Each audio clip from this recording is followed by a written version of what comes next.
Good evening. I am broadcasting from inside my fabulous home because outside there is a terrible heat wave and the mosquitoes are very mean. So I thought I would sit in the air-conditioned luxury that is my home and broadcast today's episode. So, I want to talk about the X-Files Season 3 episode Revelations. And I was going to, and as fate would have it, I watched it last night. But Revelations still, I believe, is one of my favorite, if not my absolute favorite episode of the X-Files. So I have a butt ton to say about it. So I have just finished counseling at a children's day camp for the past 5 days. And I am emotionally, physically, and mentally exhausted. So I'm not up to like going into a deep dive. So I thought I would talk today about a fun episode. And when I say fun, I mean an episode that I love that everyone else seems to absolutely abhor. And that is the Season 2 episode 3. So for those of you familiar... Ooh, I'm sorry. My nose itches. For those of you familiar... Oh, do you like my Azula calendar? Avatar: The Last Airbender. Love it. Anyway, if you're familiar with the X-Files fandom, if you've ever, like, engaged in an episode, in an X-Files hate watch, like the most hated episodes, 3 usually comes up. And I think The Field Where I Died was very much the spiritual successor of this episode because, and I say that because, it ships Mulder with another person, and oh boy howdy, Mulder, MSR shippers do not, that's a no-no, that's a big no-no. So, I love the episode 3, and I love it for pretty shallow reasons. I love it because Mulder is hot, okay? Mulder is the hottest in 3, I believe, he ever gets in the show. And yes, I'm including Fight the Future in that category. Fight the Future Mulder is hot, but he's not 3 Mulder. Okay. And there's other reasons I really love the episode, and we're going to talk about it today. So, this is the episode where Mulder fucks a vampire. There's a Tumblr blog called Monster Fucker of the Week, and it talks about fictional characters who have fucked monsters, and I'm like, Mulder and Scully are both in that category, technically. Mulder for fucking a vampire, and Scully for wanting to fuck a vampire in the episode Bad Blood. It counts if you want to fuck a monster. But that's up in the air as well. We'll get to that. So the episode 3 is famously the episode in the middle of the abduction arc. So you have Scully gets abducted in Ascension. And then you have the episode 3. And then Scully comes back in one breath. And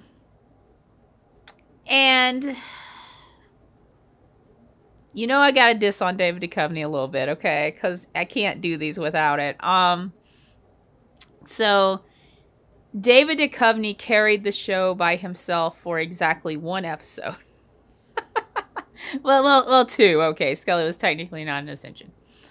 And Gillian Anderson carried the show by herself for 2 whole fucking seasons. So, you know, I mean, you can't argue with facts, man. I mean, I'm just putting that out there, you know, form your own opinions. So the episode 3, Mulder's a sad boy because Scully's gone, and he's sad boy throughout the episode.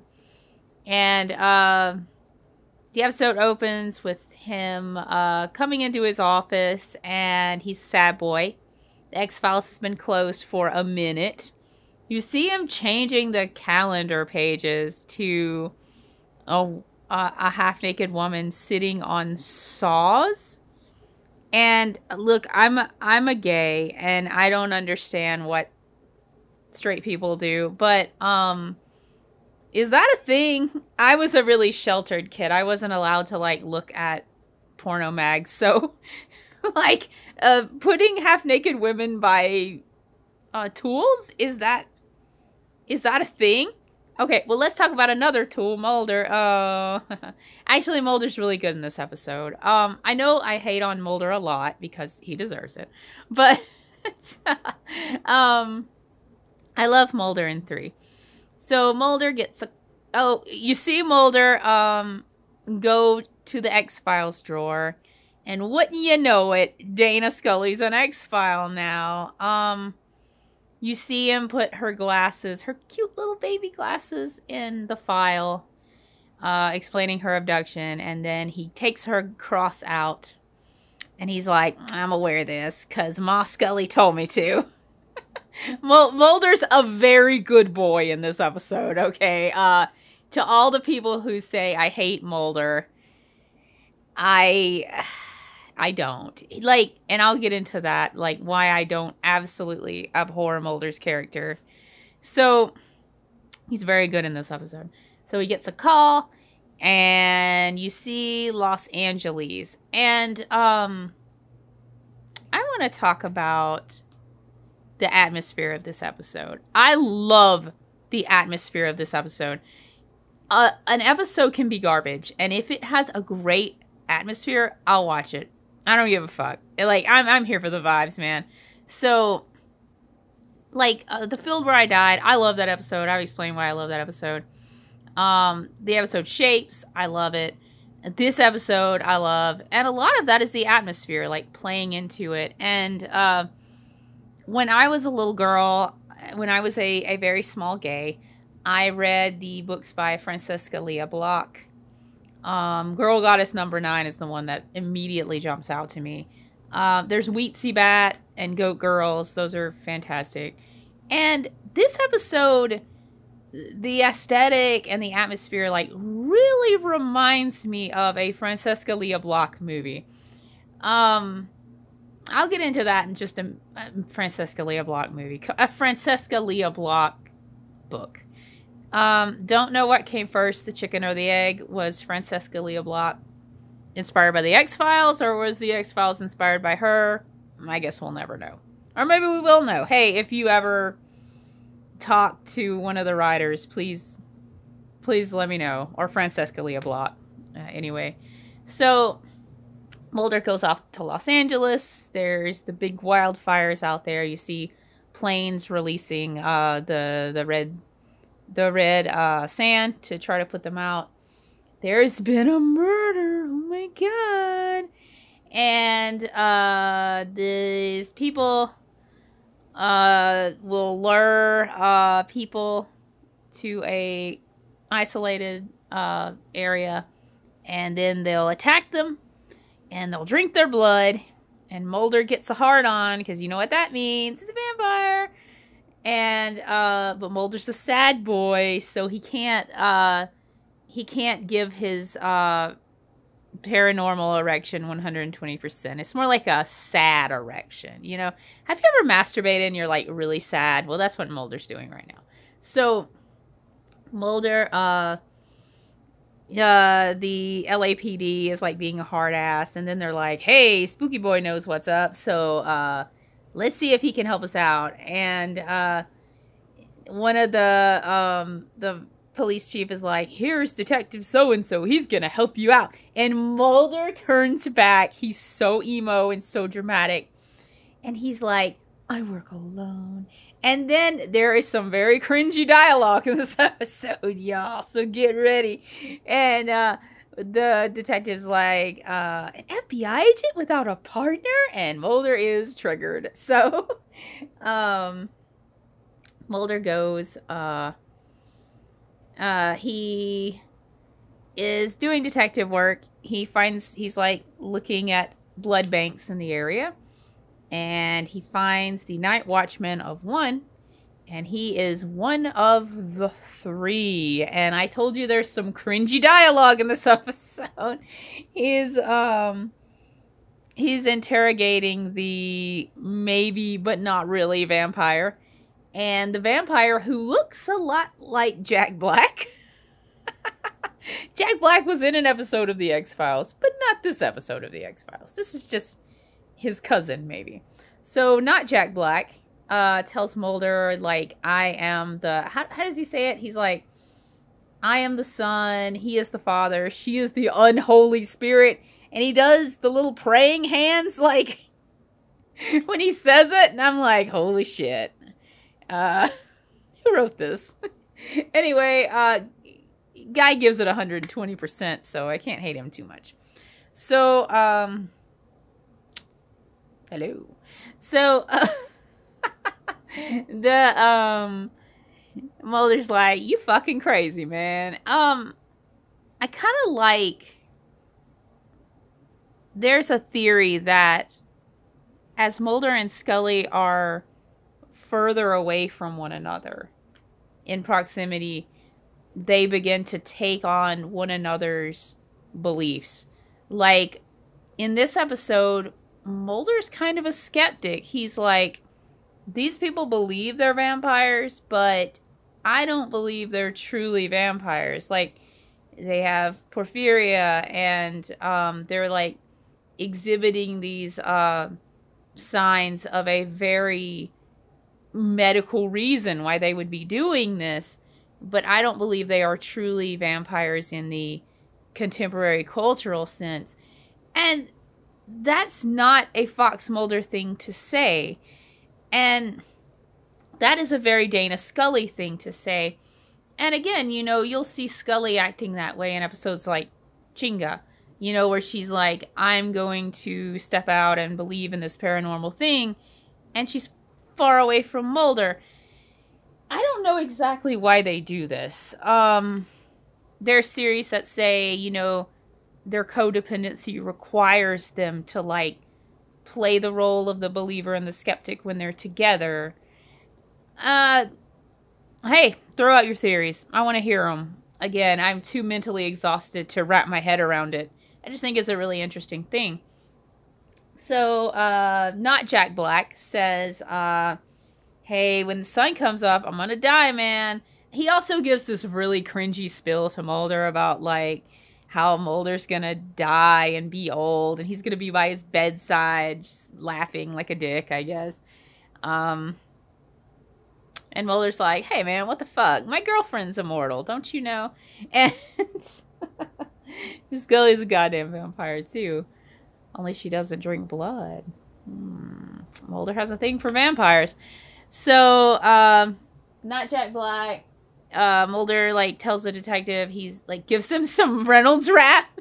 And he's like, cover the windows when he's ready to talk and call me. And he leaves. And then, sun comes up. And it comes through the gel windows. And it burns up Homeboy. Or does it? So, anyway, do you like my Elton John glasses? They're actually my daughter's. So, anyway, Mulder figures out vampire number 2, the unholy spirit, is at this club called the Raw. And Mulder goes in his suit. He's very skinny, which is very sad. You can tell he's very much grieving Scully. He's not eating. He's not taking care of himself. Peak scruffy hot boy Mulder in this episode. He goes in there. Mulder very much looks like me in high school going to a goth party. In the Club Roth. When I say this is very much like a Francesca Lia Block book, the whole atmosphere. If you don't know what I'm talking about, read a Francesca Lia Block book, and you'll see what I'm talking about. This club could come directly out of one of her books from the 90s. So, there's a lot of goth people walking around. There's movies of, like, gangsters. There's girls in cages dancing around. Mulder looks like a kitten in a goddamn tiger den. And that's where he meets Kristen. Okay, a lot of people hate on the fact that the vampire girl is named Kristen. I think it's fucking hilarious that she's named Kristen. I love it. It's good. Kristen reminds me of Marceline the Vampire Queen from Adventure Time. So I'm titling this episode, Fox Mulder Meets Marceline the Vampire Queen. Marceline from Adventure Time would not go for Mulder. We know we know she's a gay. She's not gonna go for sad spooky boy. They start talking. What is the thing where you type, and it's like capital letters and then lowercase letters, and she's like, "You've lost someone," and she's like, "Not a lover, a friend," and that's typed in like the uppercase and lowercase letters. You know what I'm talking about. You know, my boys Glenn Morgan and James Wong got to double down on Mulder and Scully not being lovers. They're just friends. Cue SpongeBob meme of him making the rainbow platonic. Yeah, dudes. Glenn Morgan, James Wong, you're not fooling anybody. So, she's like, she pricks her finger and she's like, "Hey, bestie, drink my blood, you know, welcome to my world." And then Mulder draws back and he's like, "What about AIDS?" And I'm like reminded, like, oh, hell yeah, this is the 90s. That was a big fucking thing, you know? And she's like, "I wish I could die." And Mulder's like, "Oh, someone as emo as me." And he gets another hard on, but this time not for a vampire. Only it is for a vampire named Kristen. So, Mulder's like, "Nah," and she goes off and gets this really cute guy. Kristen's hookup is excellent. And Mulder looks at her with the saddest little smile. He's like, And she's like, "This could be you, Mulder, but you playing." So they go off, Kristen with her new guy, and this guy eats a strawberry. It's very erotic, and it made me feel things when I was 12 years old. So, Mulder's peeking in the window like a goddamn creep, and this guy goes out and beats his ass, as he should, and then he comes back in. He's like, "It's okay, Kristen, I scared off the creep, but don't you know it, it's a setup." He gets his ass jumped by some vampires, and they have lunch. So after that,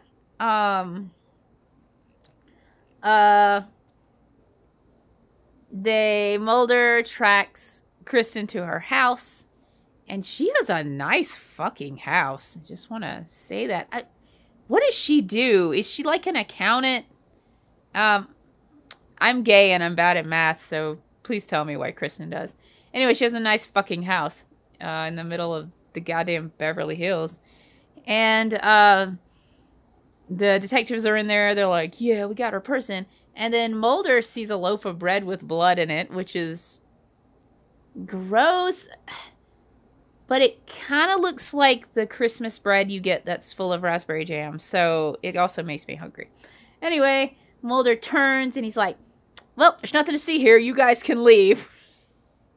And I'm like, wouldn't those people be a little tiny bit suspicious? Like, okay, let's listen to Spooky Boy. I guess we're going, lads. Kristen comes home. Mulder's there. Yeah, Mulder's kind of creepy in this episode, isn't he? Anyway, Kristen's like, "Hey, what the fuck, man? What you doing here?" And he's like, "I know you're not the killer." And then he gets really sad. And Kristen's like, you know, she was abused by her partner. And then they got into blood sports. And then he started wanting to kill people. And she's like, it became unnatural and I got out. And now her abuser is tracking her. And it's fucking gross. And her abuser is the father of the unholy trinity. I guess that's what we're calling it. And look, I mean, I used to really like Mulder when I was a kid. I think I liked him a little bit more than Scully. And as I grew up, I recognized his problematic behavior, and I don't like him very much anymore. But I don't abhor Mulder, and one of the reasons I don't is there's traits about him that I genuinely love. And one thing is how soft and gentle he can be and how caring he can be. Now, it takes a lot for it to come out. It takes too much for it to come out. And, like, when it does, it's usually too little too late, especially in the context of his relationship with Scully. But that's a side of Mulder I love. He's very gentle. He can be very caring. And it, especially, like, during the time the X-Files came out, like, seeing a fictional male character be that emotionally vulnerable was a big fucking deal. So anyway, he sits at the house, and Kristen shaves him, and it's very hot. Mulder's very hot here, and she shaves him, and he's like, he makes a little grunt, and then they start making out, because that's fucking sexy, and they make out, and do they fuck? We don't know, because as in Never Again, we see it fade to black, and then Mulder is in his fully clothed, sitting in Kristen's recliner. Did they fuck? Who the fuck knows? If your team Mulder Kristen fucked, I support you wholeheartedly. I honestly think they did not. So anyway, there's my husband. He picked up some pickle buckets. Good for him. So Kristen comes. She's like, hey, my vampire besties are coming over. You need to dip. And Mulder's like, I'm not leaving you. And again, like, you see Mulder, like, he sees very much that he failed Scully, and he very much wants to save this woman. And that's really great. I gotta let my spouse in the door. You want to say hey to my spouse?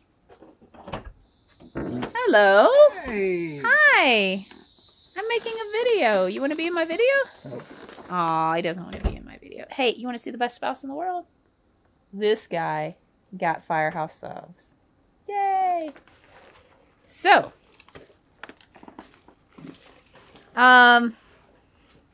there's a fight. Some vampires come. One old boy died, so they picked up a girl, and she's hot and sexy.